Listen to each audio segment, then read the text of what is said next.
Hello, everyone. It's Make a Move Mike, also known as Michael Harris of Realty Executives Dealing. I'm here with Andy Cruz of Mortgage Heroes, and today we're going to be talking about where and how should I start a home buying process.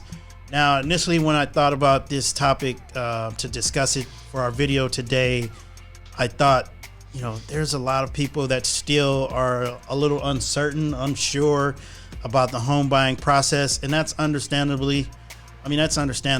I was there at one point, and if you're not in the business of buying and selling homes or in the real estate industry some way, somehow, then yeah, it makes sense for you not to understand that, especially if you've never purchased a home or if you haven't purchased a home within the last 5 years or more, let's say that, just for good measure.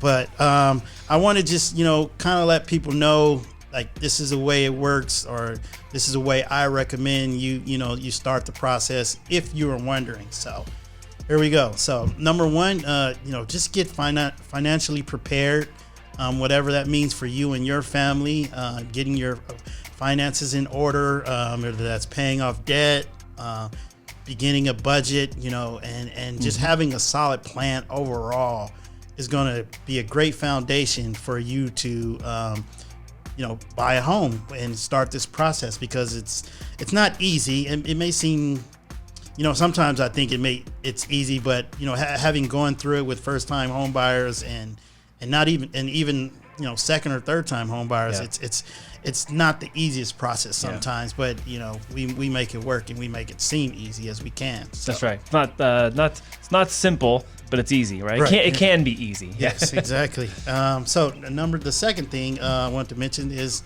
there are some loan calculators out. I realize people use those to kind of identify or figure out what they would pay with a mortgage on a home that they're looking at. Let's say you're looking at a home at $500,000 and you type all that info into the loan calculator. Well, those aren't always accurate. It's just an estimate, because what someone like Mortgage Heroes would do is they would give you more of an accurate dollar amount of what your mortgage payment will be monthly. And the reason why is because they know all the tax rates for that neighborhood.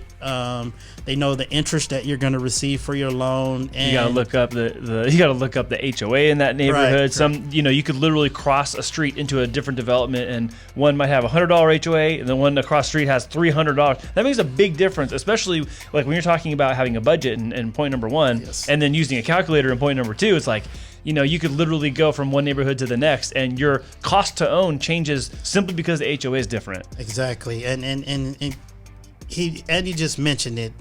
You use those calculators, and you probably get upset, like, "Hey, wait a minute! Your loan calculator said I should be paying this much when you're telling me I have to pay this much," and that can kind of throw people off sometimes. And I've been there myself. I had an HOA.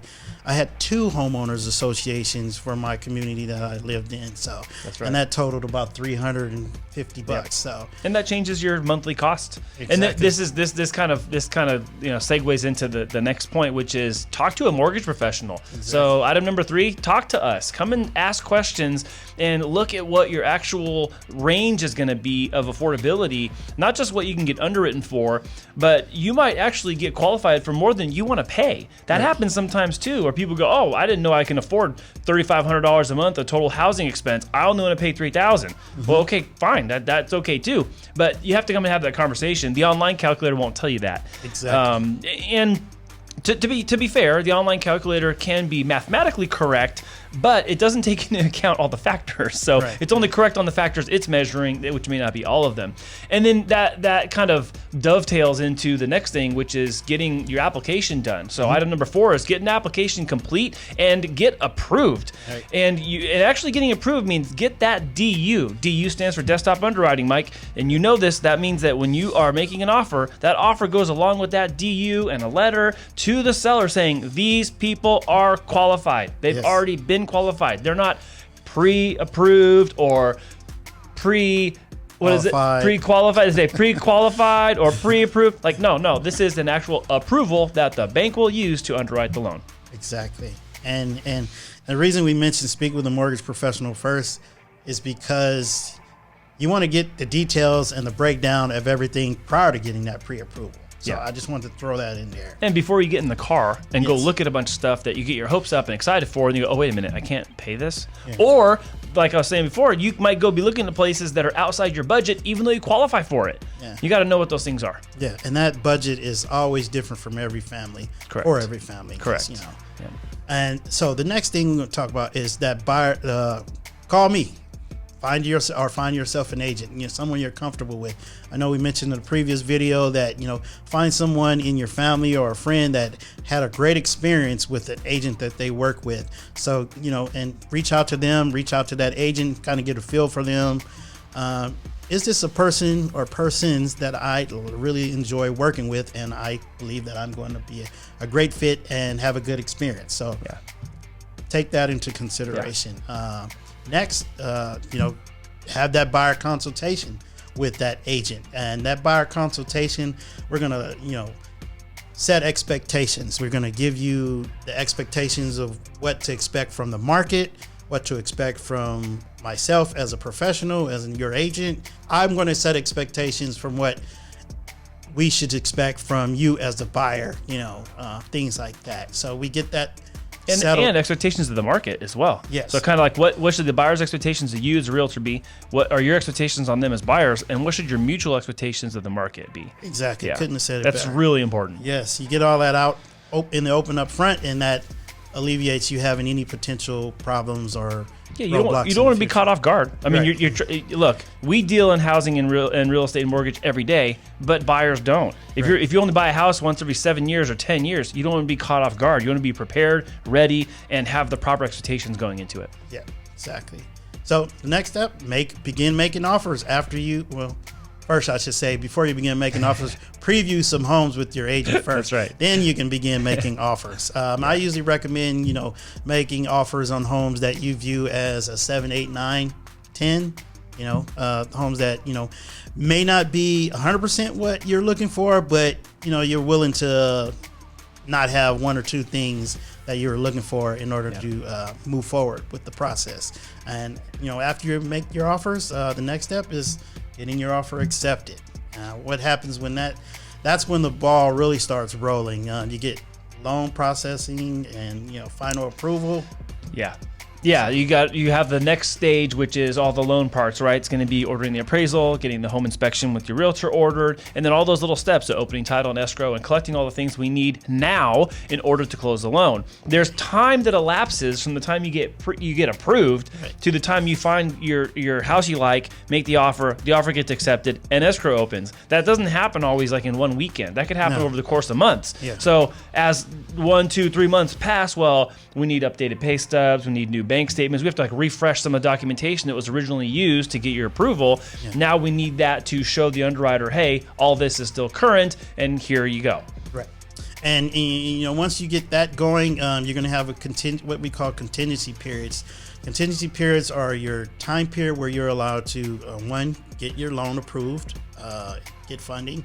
2, do all your due diligence, home inspection, wood pest termite inspections, appraisal, you name it, and especially if you need a subject matter expert for an issue that a home inspector has found with the roof, right? Or you need a subject matter expert with some plumbing issues. Yeah. Same thing goes with the wood pest termite inspection. So. And the next thing you want to do is you want to make sure that you have a good, reputable homeowner's insurance company to insure your home and get a policy, and you'll share that with your mortgage lender so that they can work hand in hand and that's a part of the loan processing process. So, and after that, you get your doc prep and closing. Yes, you get your doc prep and closing. Docs are fun. Now, doc prep and doc signing are kind of go hand in hand, but they are a 1-2 punch here. Like all the doc prep and that kind of stuff is basically getting ready for the final commitment you're going to make and sign all those paperwork when you're with the notary and you're signing your loan documents.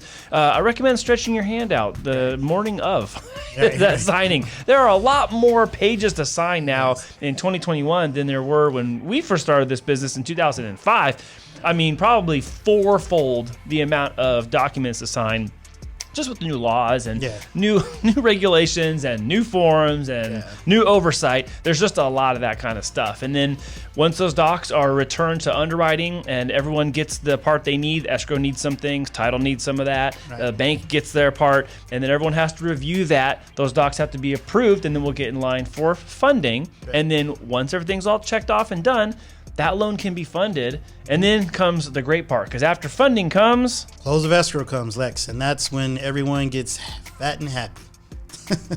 Everyone's excited. You get your keys. I'm excited for you. You're closing on a brand new home, and you have nothing but bright things to look forward to in your future. So we're happy to have you guys with us. Thank you for tuning in with us today to watch this video, everyone. If you have any questions on the home buying process, please drop a comment below, direct message us, text or email us, or follow us on our YouTube pages, I should say, Facebook, you name it. We're all over social media. We'd be happy to help you, make this process a little bit less stressful than what it can be. So thank you for watching, everyone, and we'll see you next time.